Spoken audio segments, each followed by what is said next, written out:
Meus irmãos, dando continuidade a o que o nosso líder e bispo tem trazido aos irmãos, capítulo de número 5, como foi dito pelo nosso bispo,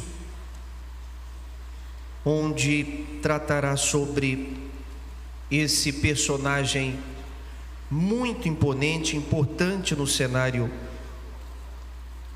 cristão, que é Barnabé, sendo este um homem que formou sucessores e não seguidores. O texto base para nós lermos está em João, capítulo de número 17, Evangelho de Jesus segundo escreve João, capítulo 17, versículos de número 21. Na Bíblia do culto, se você tiver, página 156 do Novo Testamento.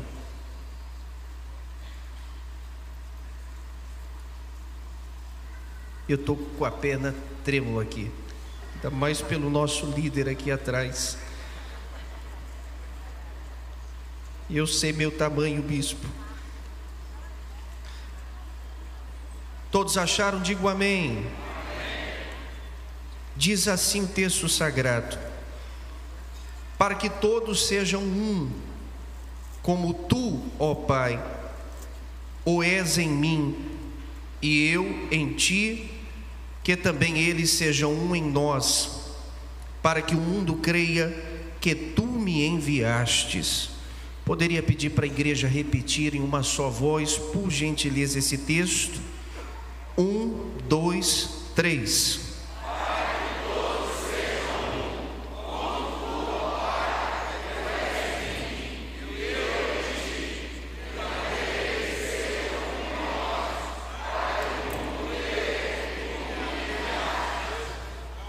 Espírito Santo, fale conosco, debaixo da direção e da bênção do teu anjo aqui neste lugar. Senhor, que venhamos aprender a tua palavra, porque só o teu Espírito penetra no coração, Senhor, mais duro. O Senhor é o nosso mestre aqui e tem muito a nos ensinar, em nome de Jesus. Amém. Sentem-se, por gentileza, com a permissão do nosso líder.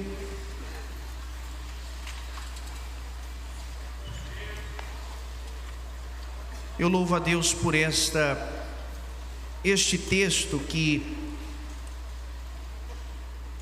este tema que o nosso bispo utiliza este ano, porque é um tema em que se esgotam dentro dessas matérias aquilo que talvez a gente não consegue desvendar no dia a dia.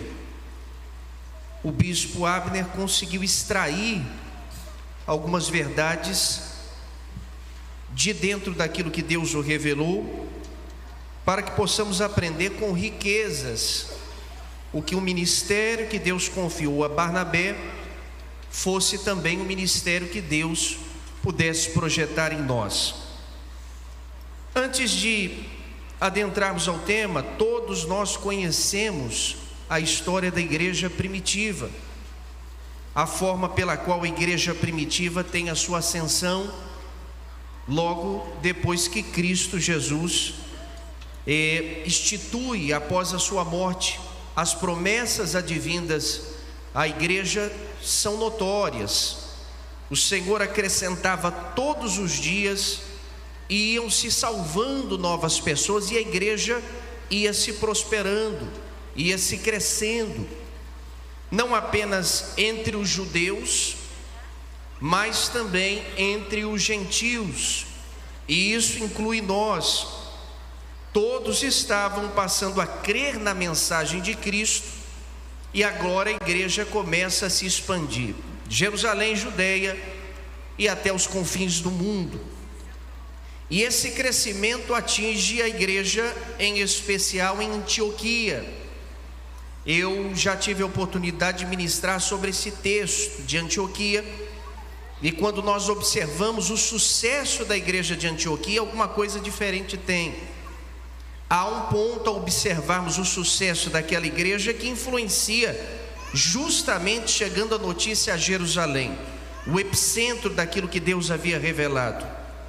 Antioquia torna-se uma igreja em que os feitos vão chegando a Jerusalém, principalmente aos apóstolos, de uma forma que os apóstolos conseguem entender que a igreja de Antioquia deu certo, está funcionando, o Senhor tem se manifestado, há conversão de almas, há um crescimento estrondoroso na igreja, há uma conversão, isso tudo analisando dentro do cenário que o nosso bispo expôs, faz entender que esse foi o motivo que a igreja cresce, por conta de sua liderança, por conta de sua condução.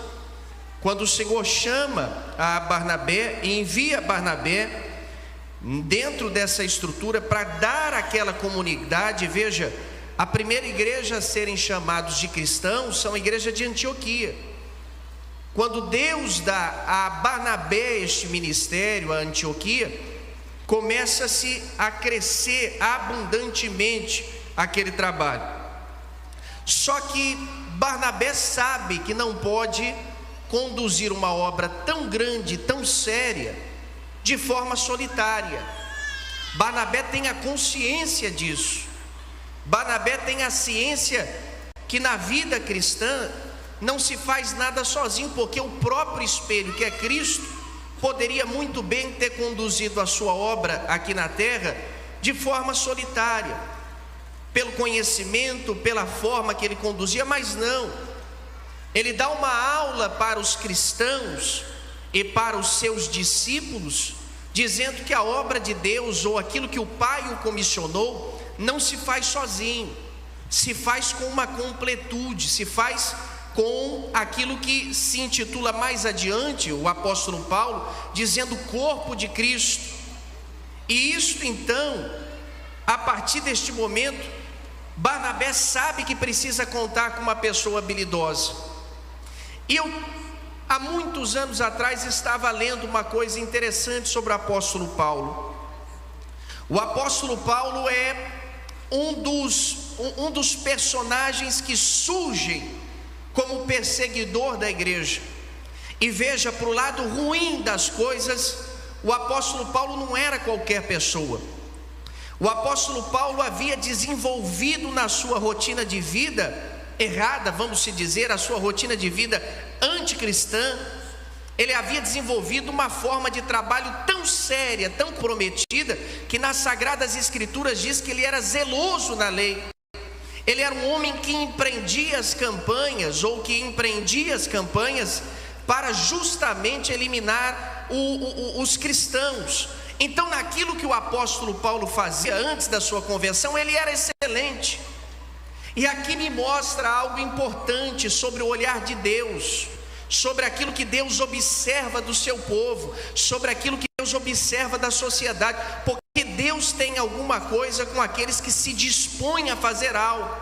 A conversão de Paulo, do apóstolo Paulo, mostra-nos algo tão excelente, que é justamente dizer que Deus vai tirar do que é bom de Paulo, daquilo que é bom no que ele faz de ruim, ele tira aquilo lá de Paulo para aplicar no seu reino, porque ele conhecia o potencial do apóstolo Paulo. Isso me ensina algo muito importante, porque o Senhor Deus, quando nos chamou e quando nos deu e nos confiou a sua obra, Ele sabia do nosso potencial, Ele reconhece que somos capazes. E eu vou te dizer uma coisa: nós somos mais produtivos dentro da obra de Deus do que fora do reino, a gente já sabe, porque além de Deus observar que somos capazes de fazer a sua obra, Ele nos capacita para a sua obra. Sobre a vida do apóstolo Paulo há uma realidade como esta: o Senhor Deus o resgata do combate contra o cristianismo para fazer ser um combatido.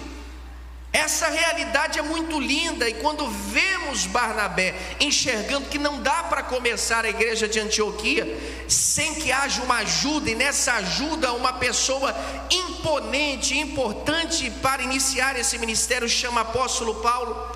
Ele vai procurar o apóstolo Paulo, e quando encontra, ele leva para Antioquia. Gálatas 2:1 vai relatar isso. Esse encontro de Paulo com Antioquia dá um resultado muito grande. O resultado foi a conversão de uma igreja que se tornou atuante, que se tornou sincera e, acima de tudo, se tornou forte e sólida. Essa companhia na característica que Paulo faz junto com Barnabé é algo que projeta a igreja a um crescimento. E veja, se você for buscar entender, o apóstolo Paulo fica 1 ano pregando a palavra, porque um dos atributos para o crescimento da igreja, o mais inovador da história, é a pregação da palavra, é o poder do Espírito. Nada pode fazer a igreja crescer como a pregação da palavra. E nesse aspecto o apóstolo Paulo entendeu e compreendeu a visão que Deus deu a Barnabé. O resultado desse crescimento se dá por um líder, por nome Barnabé, que, compreendendo a visão e na forma de submissão que o tinha delegado os apóstolos, e veja, o nome Barnabé aparece pelo menos em 4 livros da Bíblia, e além de ser um nome que aparece em 4 livros da Bíblia, há mais de 20 vezes uma citação no livro de Atos. Então Barnabé, este homem, torna-se uma influência muito positiva aos cristãos primitivos. Barnabé é um exemplo de um seguidor de Cristo, e serve como também um excelente exemplo para qualquer pessoa que deseja desenvolver o seu ministério, que deseja aprimorar a sua vida em Deus. Barnabé, eu encontro com algumas qualidades aqui importantes, que certamente os nossos oradores, e principalmente o nosso bispo Abner, assim expôs. Algumas qualidades distinguem um líder. E veja, você é extensão de uma liderança aonde você executa. Você é uma extensão de um ministério onde você executa. Nós estamos debaixo de um ministério sólido, debaixo de uma visão única, e onde nós estamos sendo submissos a uma visão, submissos a uma ordem, submissos a um compromisso dado por Deus a um homem. O bispo Abner é a nossa visão. E aquilo que Deus tem dado ao bispo Abner, você delega onde você está. Você é parte daquilo, você é a extensão daquilo que Deus tem dado ao bispo Abner. Então nisto nós reconhecemos que precisamos também, no desempenhar da função, naquilo que Deus nos confiou como extensores de um ministério, algumas qualidades que Barnabé tem. Essas qualidades que Barnabé tem, primeiro, ele é extremamente acolhedor. Uma das qualidades de um líder que obtém êxito na sua vida, justamente no ministério, está baseado pela forma que ele acolhe as coisas. Igreja não é empresa. Igreja é um celeiro de pessoas precisando de acolhimento. Igreja é um celeiro de pessoas necessitadas, buscando a presença de Deus para preencher as suas vidas. Então entenda, Barnabé é uma pessoa sólida que obtém um crescimento da igreja baseado por um acolhimento. Igreja que não tem como base um líder acolhedor, não tem como ir para frente. Um trabalho de liderança que é um trabalho em que se fecha, se enclausura, não é um trabalho que vai render aos seus liderados um crescimento. Barnabé expressa claramente a sua posição acolhedora. Ele revela isso no seu ministério. Um outro ponto importante que Barnabé deixa claro para nós é a sua generosidade, porque um líder que não é generoso não faz com que os seus liderados prosperem. Todos Todos nós que executamos algum ministério dentro da congregação aonde fazemos parte, somos uma extensão, e se não formos generosos, não há como prosperar este trabalho. Por que este homem se torna generoso? Veja, antes dele se tornar líder em Antioquia, ele havia vendido o seu campo, pega o seu dinheiro, compreendendo a necessidade daquele ministério, doa a seus recursos. Ou seja, o coração de Barnabé era um coração empreendido na obra de Deus. Você quer ter um ministério sólido? Você quer ter um ministério que corresponda com resultados? Barnabé nos ensina generosidade. Não espere se tornar um grande líder para ser generoso. Não espere estar em uma alta posição para se tornar generoso. Não espere ser reconhecido para se tornar generoso. Generosidade se prova porque a Bíblia diz: ser fiel num pouco e sobre o muito te colocarei. A generosidade está mais ligada ao caráter. Que tipo de liderado você tem sido? Ou seja, que tipo de sucessor você tem sido? Porque o olhar do sucessor está diante daquilo que o seu líder é. E diga-se de passagem, nós temos um líder que tem sido generoso sobre a obra de Deus. Aquilo que nós vemos através do bispo Abner é uma generosidade à obra de Deus, uma vontade de ver seus liderados prosperarem, uma vontade de ver a igreja de Cristo andar, um empreendimento financeiro para que a obra de Deus avance. Então, portanto, quero o segredo para ser abundante na sua vida terrena e no seu ministério: generosidade. Um outro ponto que destaca-se na vida de Barnabé é que faz jus o seu nome como amigo consolador, porque o nome de Barnabé é José, torna-se filho da consolação, porque ele acaba sendo uma pessoa que destaca-se como um consolador, alguém que está pronto a qualquer tempo e a qualquer hora. E diga-se de passagem, porque o ministério que Deus nos confiou não tem dia e não tem hora. O ministério que Deus confiou às nossas vidas, às nossas mãos, não tem hora de trabalho. A palavra de Deus é clara e diz: está na hora, a ceifa já começou, os ceifeiros são poucos, a hora é esta, é agora. Há um olhar de Deus para a humanidade, esperando uma atitude, e essa atitude não é baseada pelo nosso tempo, é pelo tempo de Deus. Então Barnabé se manifesta como consolador, e o atributo de consolador é estar presente em todo o tempo, é ser amigo em todo o tempo, é ser alguém que, se for preciso chamar atenção, recebe essa atenção e também dá essa atenção a todo o tempo. Por isso que se espera de Barnabé uma atitude tão nobre, em ele ser um homem que forma sucessores e não seguidores. Que apelido bom esse homem tem? Um homem que é filho de consolação. Barnabé deu oportunidade para as pessoas que naquela época não poderiam obter confiança. Veja, aqui está um grande exemplo daquilo que se sucede como sucessor e daquilo que nós devemos entender como seguidor. Nós estamos em uma era extremamente digital. Tudo aqui que gira à nossa volta, fora do nosso reduto, fora de qualquer conforto nosso, está baseado por seguidores. Há milhares de pessoas que obtêm todos os dias milhares de seguidores. Mas uma coisa eu entendo da diferença entre sucessor e seguidor: seguidor não tem responsabilidade com aquele que está passando a informação, ele tem simplesmente um atributo de estar ali recebendo.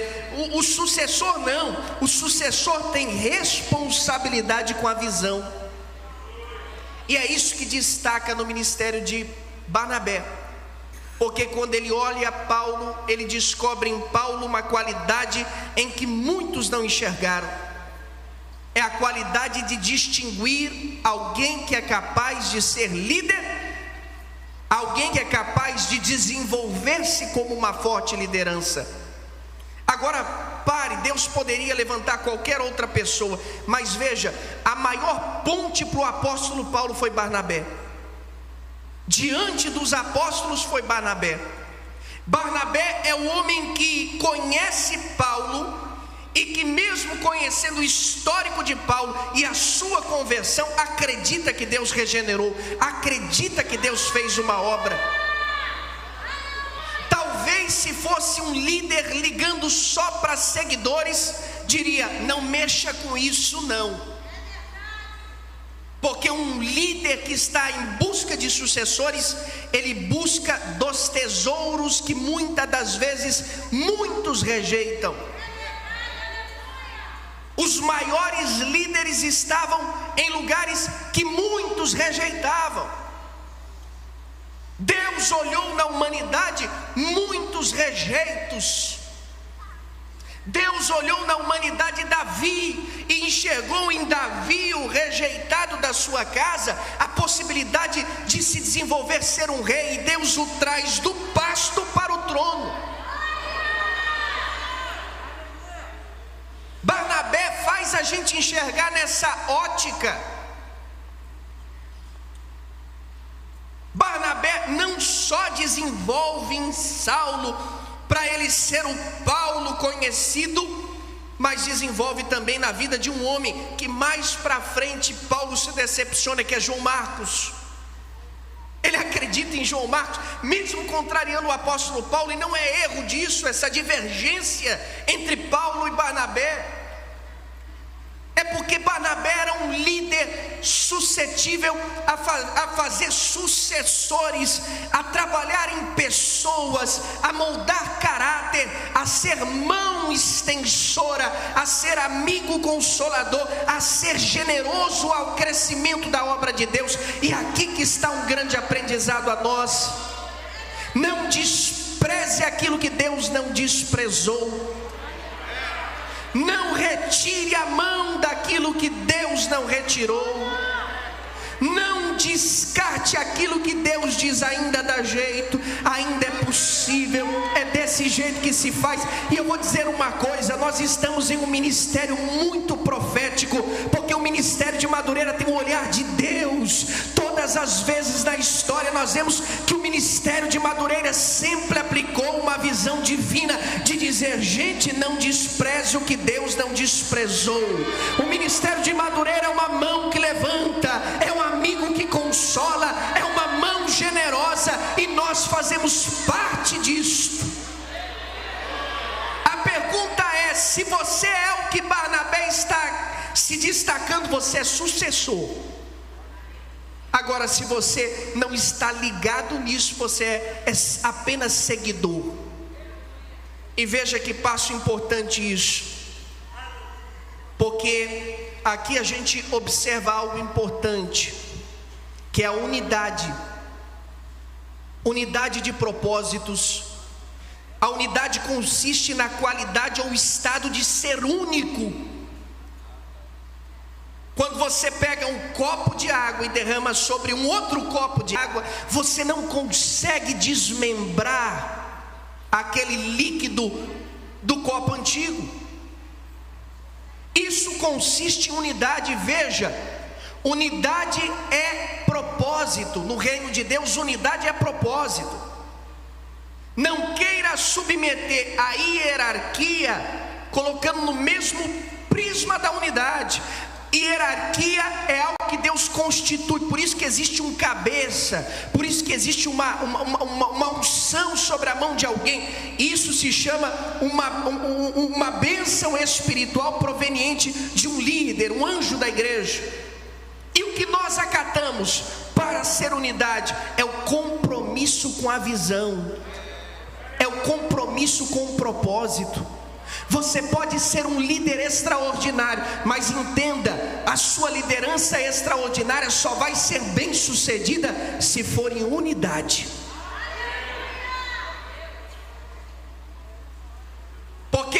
Se não for em unidade, é seguidor, não tem compromisso. A gente vive uma onda nesses dias de seguidores tão grandes, que estão interessados em simplesmente suprimir os aplausos. Eles não estão comprometidos com a visão, com a unidade.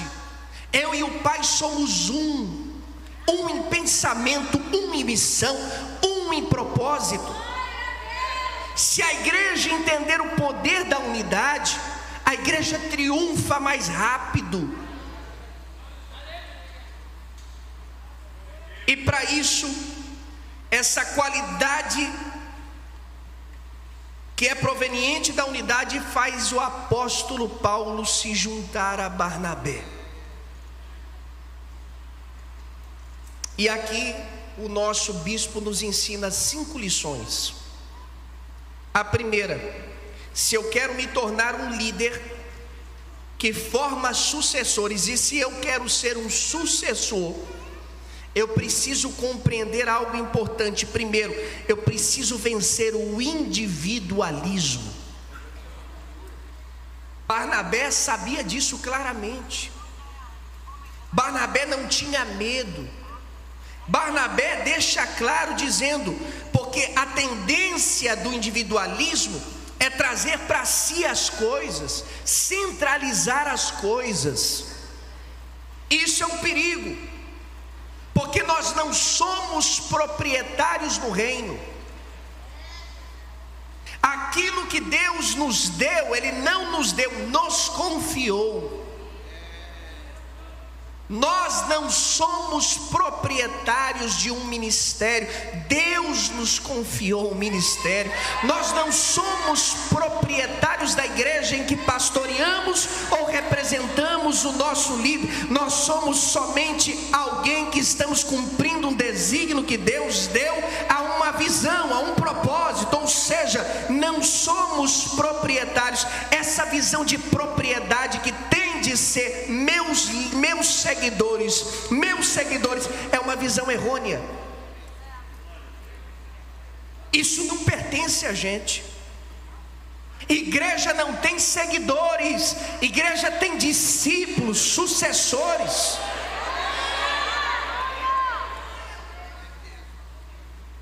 Essa onda de seguidores é muito apelativa, é atrativa. A gente tem que guardar o nosso coração, porque cada dia que passa, os aplausos podem ser convincentes, mas ainda é melhor ser sucessor, mesmo diante da obscuridade, dos holofotes apagados, dos bastidores e o trabalho bruto que fazemos sem ninguém observar. Às vezes é a melhor função que Deus tem nos dado, porque Deus conhece a obra de cada um.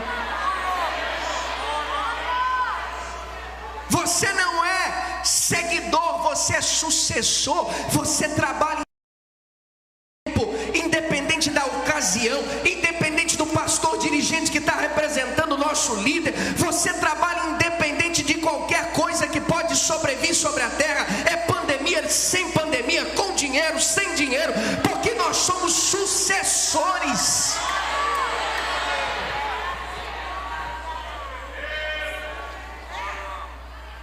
Que seria do Pelé, o nosso rei do futebol, no 1000º gol que ele chega, está escrito na apostila, quantas vezes ele foi ajudado. Quem aparece? Pelé. Pelé é o astro, mas existe um cenário que funciona, uma engrenagem que está correndo. E líder que trabalha no individualismo tem de ser uma liderança comprometida. Foi dito ontem aqui, aquilo que o nosso bispo Primaz diz: quem é ilha nunca vira continente. A sua forma individualista leva você a estar no fim da vida sozinho e com ministério falido. É provável que, se você ver nos textos bíblicos, você vai encontrar que todos trabalho que Deus incumbiu. Até o nosso Senhor Jesus Cristo fez assim. Vai 2 discípulos. O segredo da igreja está na sua unidade. 2 cabeças que podem ser distintas, 2 pessoas que podem ser uma contraponto da outra, mas em unidade são as mesmas. Temperamentos diferentes, mas em unidade é a mesma, em propósito mesmo, indo para o mesmo alvo, seguindo a mesma direção.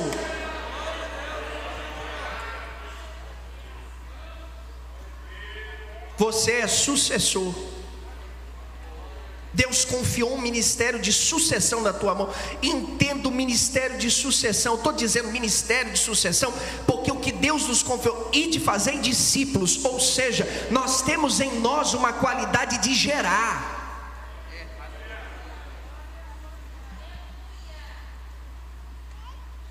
Segundo lugar, o que eu entendo por aquilo que Deus deu ao nosso bispo, que Barnabé se destaca preparando caminhos.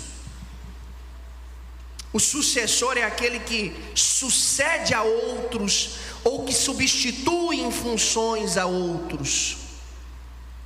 Eu nunca entendi uma coisa muito simples que eu vi no meu pouco tempo no decorrer de caminhada. Eu nunca entendi isso, bispo, que é a questão, um exemplo que eu já vi isso, não é aqui, obviamente não é aqui, de onde eu vi isso também, aqui eu presenciei isso, que é um líder que Deus colocou lá, um pastor, por exemplo, dirigente, quando sai, a igreja sai junto com ele. É o tal do líder que tem seguidor. Eu aprendi na vida uma coisa muito importante que para o meu ministério: igreja não é para você preparar para si, igreja é para você preparar para o outro.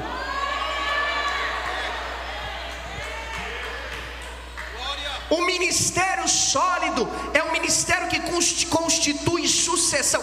3 anos do ministério de Cristo ele investiu na sucessão.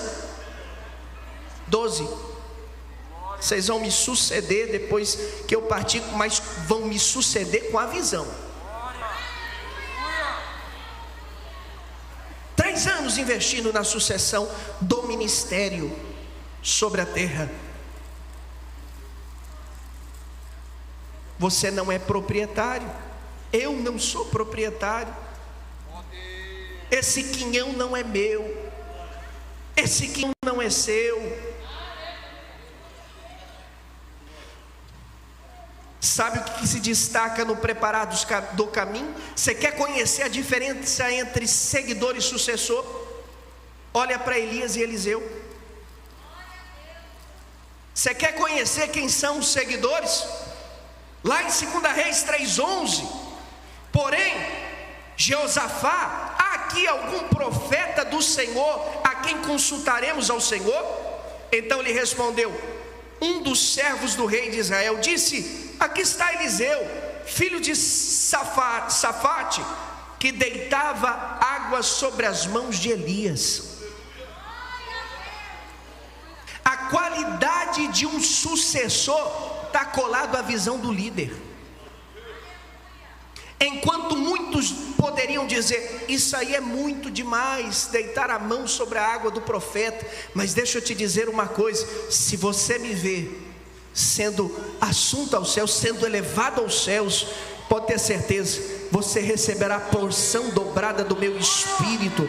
O segredo para ser um sucessor você está atrelado à visão.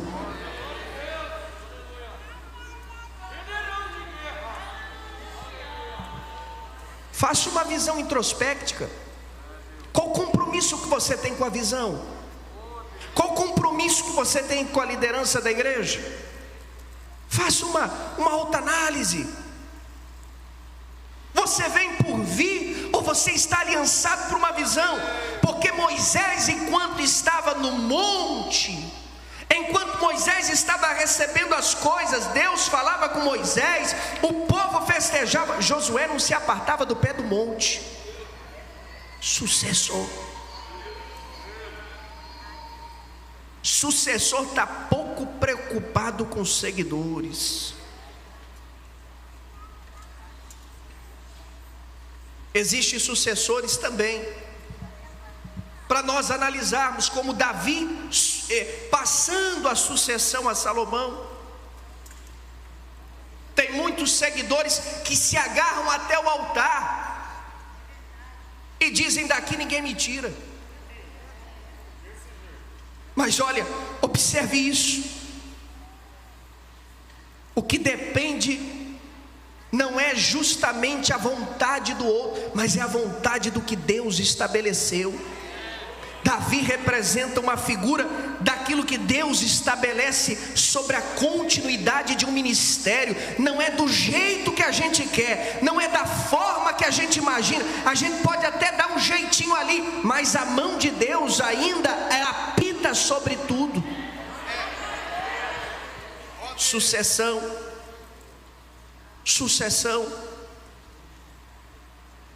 Seguidor espera pães e peixes, mas sucessores se tornam pescadores. Seguidores lutam por crescer, mas sucessores lutam para produzir-se. Sucessores faz discípulos, seguidores ganha. Eu quero ganhar só seguidores.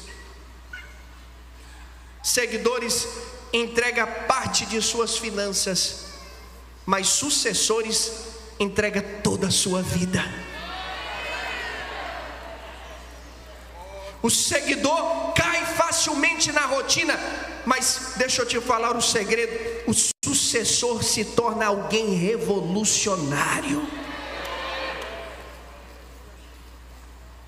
Seguidor espera alguém dizer algo para ser feito, mas o sucessor não, ele é solícito, assume as responsabilidades, porque ele está comprometido com a visão. O seguidor, ele exige que os outros o vejam, mas o sucessor é consequência. O seguidor pensa em si mesmo, o sucessor pensa nos outros. Que tipo de ministério você tem constituído sobre a sua vida? Que tipo de liderado você tem sido? Que tipo de visão você tem aderido? Em terceiro lugar, o poder da sinergia. Essa capacidade da sinergia, que é uma ação, um esforço simultâneo, uma cooperação, uma seção ou um trabalho associado, é muito vital para a igreja. Parece que não, mas entenda que o irmão que cumprimenta na porta é vital muitas das vezes para o arrependido que chega no altar. Por quê, pastor? É lá que começa o carinho que ele não encontra lá fora. Na porta de um estacionamento da igreja, você pode começar a ajudar o seu pastor. Ah, não, tem que fazer porque ele mandou fazer. Seguidor. Não, tem que ficar aqui porque eu estou na escala. Seguidor. Sucessor não. Deus me constituiu aqui, eu sou um braço do meu pastor. Esse é o poder da sinergia. A igreja operando nas suas multifaces, no seu mais abrangente, nas suas mais abrangentes forças de trabalho. É na frente, é atrás, é do lado, é o irmão que serve, é o outro que coloca álcool na mão, e tudo isso a gente vê a sinergia da pregação, a sinergia daquilo que Deus estabeleceu para esse crescimento. Mas isso é uma visão de sucessão. Seguidor pensa em si. Esse poder da sinergia é tão importante, porque vai ter horas em que um não vai ter uma força absoluta. E é nessa hora que você precisa se erguer. Enquanto Moisés estava cansado, e veja, Moisés é um grande líder, Moisés é um líder que Deus ainda fala com Moisés, Moisés ainda é a condução de Deus para o povo. Ele está cansado, as suas mãos estão baixas, quase que caindo, mas do seu lado esquerdo, do seu lado direito, alguém levanta as suas mãos. Sinergia, você faz parte desta grande obra, não se exima dela. Você faz parte desta grande obra. Não, é tudo pastor. O pastor conta com a sua ajuda. Não espere perder para agir. Haja antes que isso aconteça.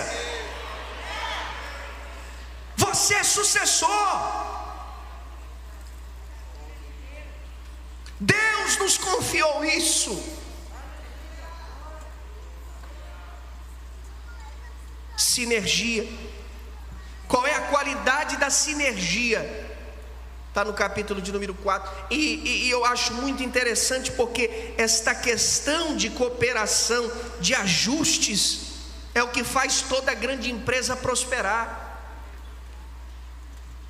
Você não tem noção, talvez, a grandeza disso no mundo corporativo. Comitê Kaizen, pequenas atitudes, grandes negócios, são constituídos por isso. Empresas que pelas suas pequenas atitudes geram grandes resultados. São pequenas ideias, pequenos projetos, mas a somatória disso é decorrida pelos resultados, ou ela é vista pelos resultados. O quarto ponto interessante: a sinergia multiplica as vantagens. Quando existe a sinergia, quando existe o trabalho comum, juntos, unidos, vamos entender qual é a visão, qual é o propósito, aonde o nosso líder quer chegar. A gente multiplica as possibilidades. Um fazendo é uma força, dois fazendo é outra força, três fazendo, a força fica melhor administrada. Deus quer isso para a sua igreja. A força da igreja está na mão da igreja. Imagine aqui, presta atenção. Eu sempre fiz essa conta e falo: meu Deus, olha como nós somos poderosos para isso. Imagine o ano de 2022, se cada um de nossos membros se comprometerem em trazer uma alma para Cristo e evangelizar uma alma só sequer durante aquele ano, cada pessoa. Quanto nós teríamos no fim do ano? O dobro. Mas às vezes nós deixamos, não tem irmão que faz. A importância da sinergia multiplica as vantagens. Gruda na mão sempre do teu irmão, não é para grudar agora na mão do seu irmão, mas gruda-se a alguém que vai potencializar o seu ministério. Esteja junto com esta pessoa que vai potencializar a sua força. Não tenha medo, não tenha dificuldade de aceitar que alguém vai poder te ajudar. Veja a importância do ministério, a importância da igreja. Em João tinha força. Veja, o apóstolo João corre para ver se o túmulo de Jesus estava vazio. Receberam junto a informação, João e o apóstolo Pedro. Quando o apóstolo João ouve, ele corre. Chega primeiro que o apóstolo Pedro, mas ele só entra quando o apóstolo Pedro entra. O ministério, ou aquilo que Deus constituiu, é regrado de gente que é mais forte e gente que carrega sobre ela um peso para dizer o seguinte: não é só a força, nós precisamos também da sabedoria. Por isso que a igreja, ela precisa triunfar nos aspectos de força, mas de uma condução serena, equilibrada. Nós estamos debaixo de uma visão. Em último lugar,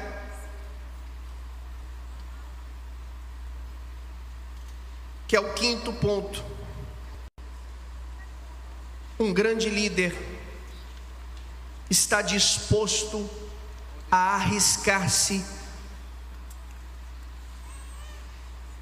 Veja, talvez esse seja um grande diferencial do cristianismo. Tantas igrejas fecham porque os seus fundadores se foram. Tantos ministérios não vão adiante, como diz aí fora, minguam quando os seus fundadores se vão. Essa igreja, o seu fundador se foi, mas ela não parou.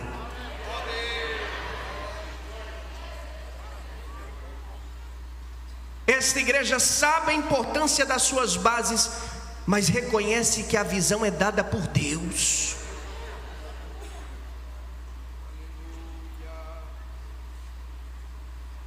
E é nisto que consiste o Evangelho. Cristo Jesus se arriscou, e no aspecto de arriscar-se na nossa nomenclatura, ele pegou 12, conhecendo quem eram os 12. Conhecia o temperamento de Pedro, conhecia o temperamento de João, conhecia o temperamento dos demais apóstolos, sabia que havia um apóstolo que seria ladrão, sabia que havia um apóstolo que seria mais duvidoso, mas mesmo assim ele não temeu em arriscar-se. Aqui o apóstolo, aqui Barnabé constitui o seu ministério dizendo: gente, eu sei que ele já fez muita gente sofrer, mas veja, o apóstolo Paulo é vital para a obra de Deus.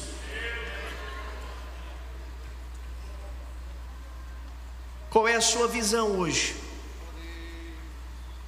Sua visão é visão de seguidor? Porque se sua visão for de seguidor, você parou na introdução. Porque se você é um sucessor de um chamado, de uma visão, você sempre vai estar disposto a investir tudo que você tem para alguém que está do seu lado. Você quer se tornar abundante no ministério infantil? Pegue alguém que está se destacando, coloque ao seu lado, ensine ela tudo que você puder. Por que não tem aqui o ministério? Porque às vezes está faltando você ceder e arriscar, estar disposto a entender que alguém precisa fazer uma obra de continuidade. Isso se chama sustentabilidade, preservar no presente, mas garantir no futuro. A igreja não pode terminar em você. Arrisque-se. Dentro de uma visão, arrisque-se. Não estou falando fora da visão, arrisque-se debaixo de uma visão, porque tudo que é arriscado fora de uma visão é uma aventura. Mas quando estamos debaixo de uma visão, é uma condução contínua de Deus, extraindo daquilo que nós temos de melhor e replicando em pessoas, e formando e dando continuidade àquilo que Ele estabeleceu, a sua igreja, e contra ela as portas do inferno não hão de prosperar.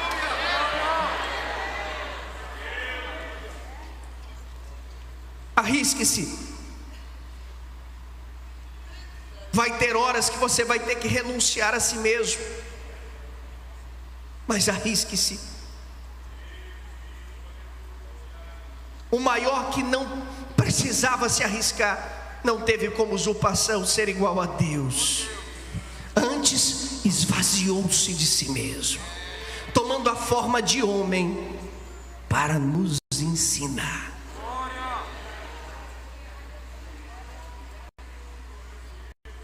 Isso é muito importante para a igreja, formar discípulos.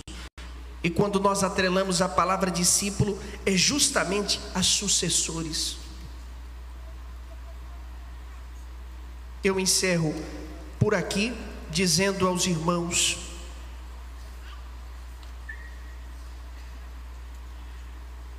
um dia Deus vai cobrar da gente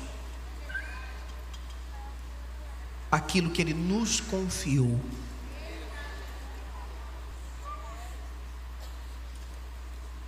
Não é da mão do pastor só, mas da sua mão também.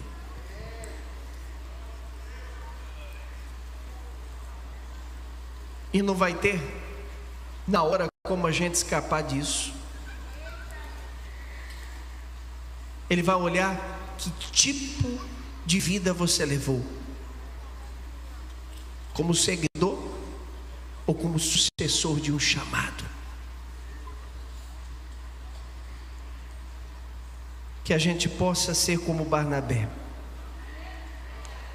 disposto a entender que o nosso ministério não para em nós, e que aquilo que Deus nos deu precisa ser replicado. Eu agradeço ao Senhor Deus e ao nosso líder por essa oportunidade. Meu líder,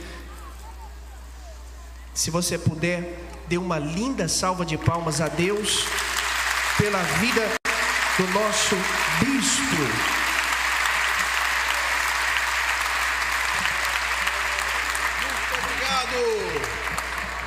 A melhor coisa que eu já fiz em toda a minha vida, salvou-me por um triz. Cantemos em aceitar sinceramente. A melhor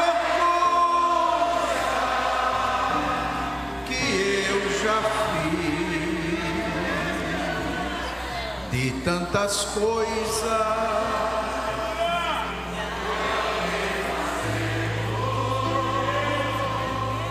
de quase toda me arrependi, mas o que?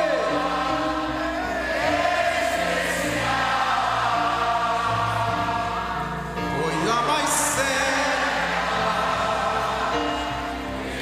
escolhi. Cante com alegria.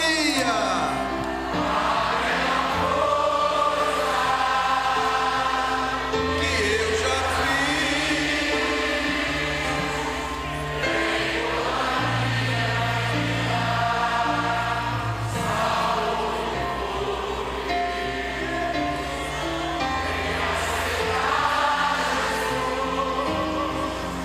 sinceramente foi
Nós aprendemos nessa noite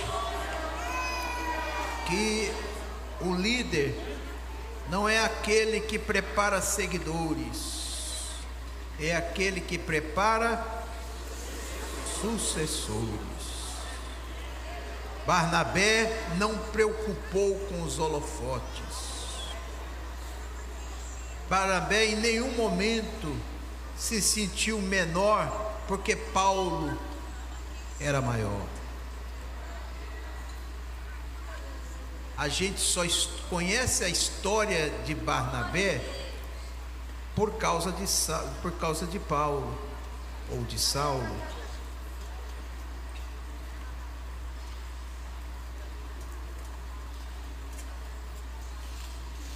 Mas todo Paulo precisa de um Barnabé.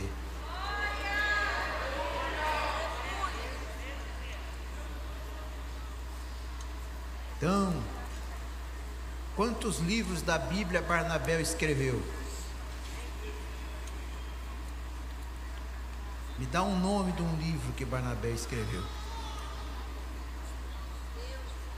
E quantos livros o apóstolo Paulo escreveu que o Espírito Santo catalogou? Foram?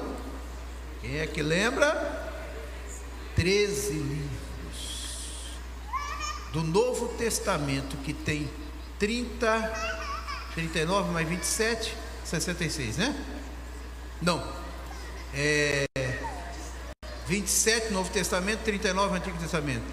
Dos 27 do Novo Testamento, 13 foram Paulo que escreveu. Mais um detalhe: raríssimas vezes você viu Paulo falando de Barnabé.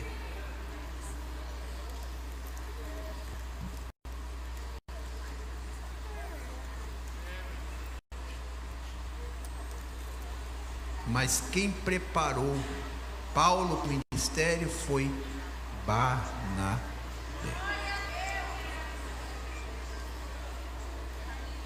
Nem sempre os grandes que estão aí chegaram porque tiveram méritos próprios. Tiveram sim, mas todos eles tiveram Barnabé. Estava esses dias pensando sobre isto, pastor Paulo Ricardo. Por que é que Barnabé ficou tão irritado com Paulo quando Paulo mandou João Marcos para casa? Por que é que Barnabé ficou irritado? Eu entendi. Aí o Espírito Santo me fez entender. Sabe o que foi? É que Paulo esqueceu de que um dia ele também era rejeitado. E Barnabé trouxe e diz: vai na minha conta. Por isso que quando Paulo ficou irritado com João Marcos, Barnabé pulou na frente. Então, rapaz, você está esquecendo que você também, para chegar onde é que você chegou, fui eu que te ajudei? A Bíblia diz que houve uma não pequena discussão. Em outra palavra, é uma forma elegante de dizer, para dizer, teve uma briga. Barnabé virou uma fera. Diz: quem é você por causa do João Marcos? O João Marcos está comigo.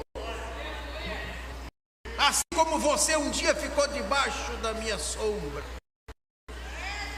E eu te levei lá e disse: coloca na minha conta aí. O perseguidor vai virar perseguido. É por isso que ele ficou irritado. Porque Barnabé era assim. Quando Barnabé gostava de alguém,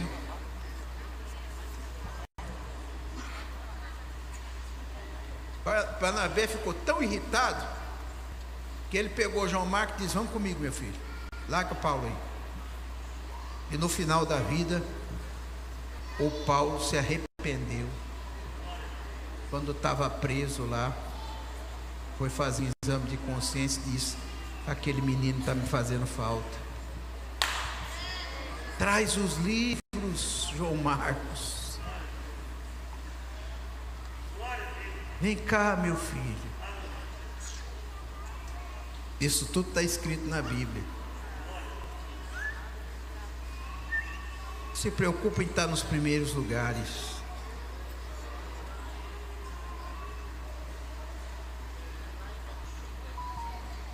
O importante é você saber o que você é diante de Deus. Não se preocupe com a opinião de terceiros, porque a opinião de terceiros não te define. Quem te define é Deus. A opinião dos outros é apenas a opinião dos outros, e elas não te definem. Quem te define é Deus pela sua palavra. Quem quer fazer a vontade de Deus não pode se preocupar com o seguidor.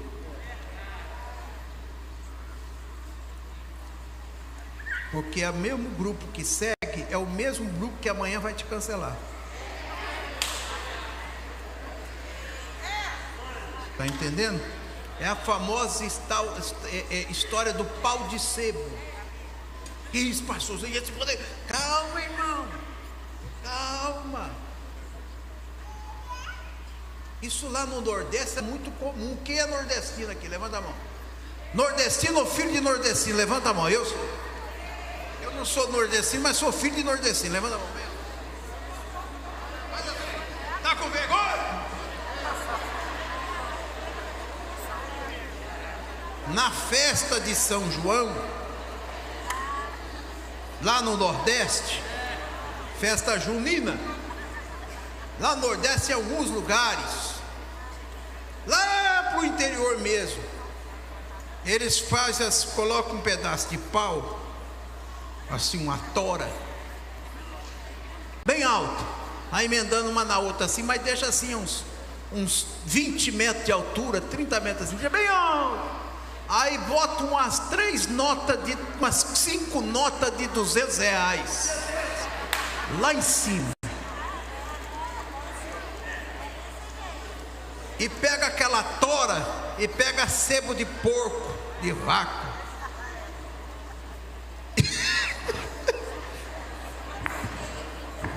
ó, e aí embebeda aquela tora, o sebo de pau, de vaca, de sebo de vaca, de boi, de touro, de gado. Esse é o famoso pau de sebo. Aí diz: quem conseguir chegar lá em cima, pode pegar as notas de R$500 e botar no bolso e descer. Aí tem aqueles que ficam mais animados, treina bastante e vai subindo, mas quando chega lá do meio para cima, aí os que estão aqui embaixo joga água na cara do sujeito, joga tomate podre, joga a desgraceira toda. Quando aquilo que aquilo enche, aquele pau chega, fica meloso, e quando cai, meu filho, mas é uma queda só, pô. Assim é quem anda pela opinião dos outros. Hoje você está andando, você vai ficar, tá bonito, tá na fita, mas só estão esperando você passar da metade para cima. Quando você tiver da metade para cima, eles começam a jogar água, jogar tomate podre, jogar desgraça, e diz: desce aí. E quanto mais o tamanho da queda que cai, mais eles dizem: aí, tá vendo? Jogamos, qual é o próximo? Não se iluda. Não se iluda com isso. Essa é a famosa história do pau de sebo.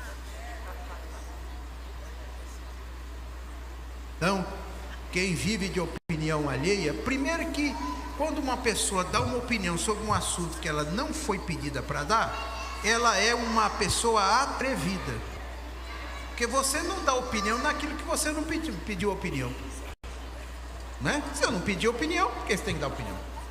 Se você deu opinião naquilo que não foi pedido, é porque você é uma pessoa atrevida. E atrevido não tem assunto.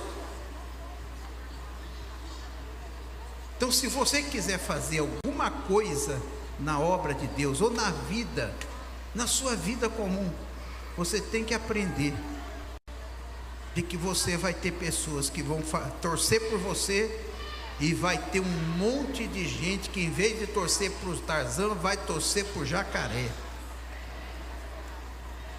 Vou terminar com essa. Conhece a história do Tarzan e do Jacaré? Quem assistiu o filme do Tarzan aqui? Levanta a mão. Faz assim, bem alto assim. O Tarzan, que era um seriado lá do nosso tempo, do Ronca. Isso não passa mais não, né, irmão? Acabou, né? Não tem mais Tarzan. Tem? Tem mais não, né? Acabou. Uma coisa que eu nunca entendi no filme do Tarzan é como é que ele morava na floresta e a pele dele era limpinha.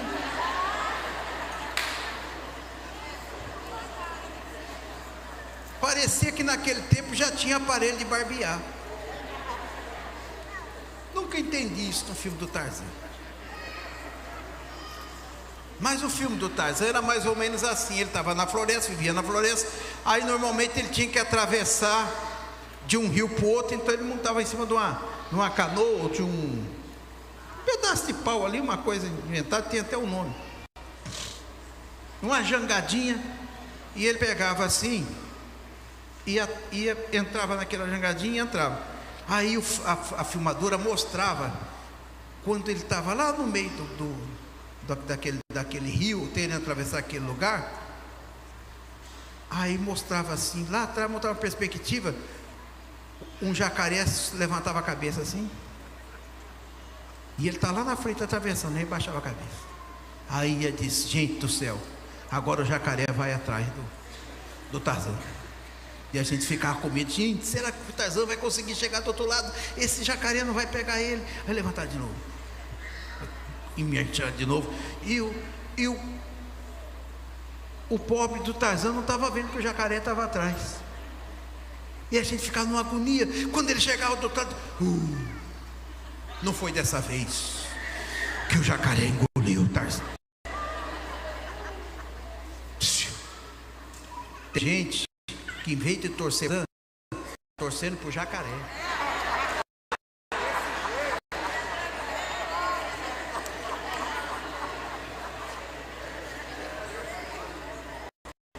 É o chamado torcedor jacaré.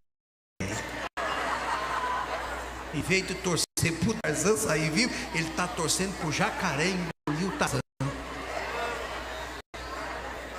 Então o que você faz com esses torcedores de jacaré? Vai ficar azarando, amaldiçoando, desgraçando. O importante é você pegar a sua jangadinha e atravessar do outro lado.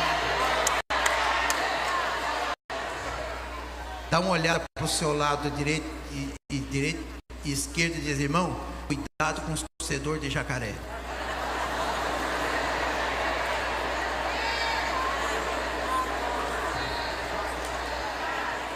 Pastor Paulo, isso aqui é uma lembrancinha da igreja para você. Primeira vez que você está sendo preletor aqui em Madureira, aqui do nosso Ebom. Meu bem, vem cá.